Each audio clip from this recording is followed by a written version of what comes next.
Pila ka mga pamatanon sa Bacol City, baw nakuhaan sa Laragway nga naga-hit-hit sang solvent. Insidente kinimbestigahan na sa LGU. Yaring balita nga kin, tutuka.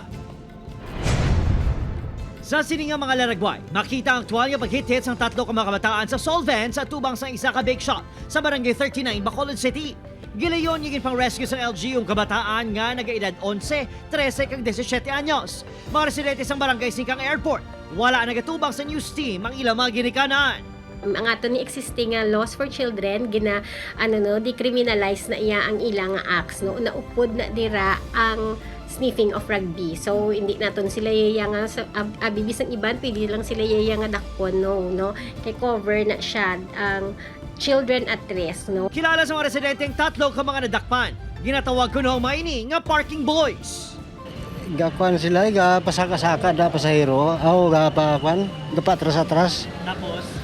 Tapos ang ihatag sila, tiyan mo na guro bakal nila man eh. Bakal nila sang?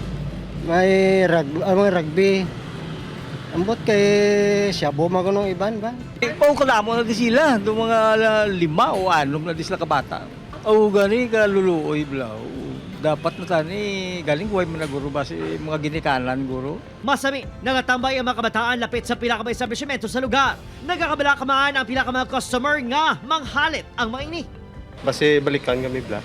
Hindi mo na mapaktan namin sa nagigiragbi sila mo. Napailalom na sa counseling ang mga nadakpan kag napatawag naman ang ilang mga ginikanan.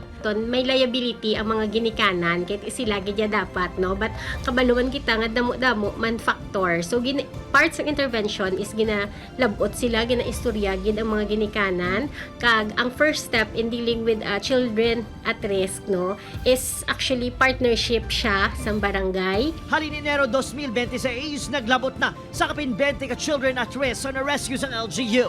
Opo Kiril Kisilio, Adrian Bretos, 1 Western Visayas.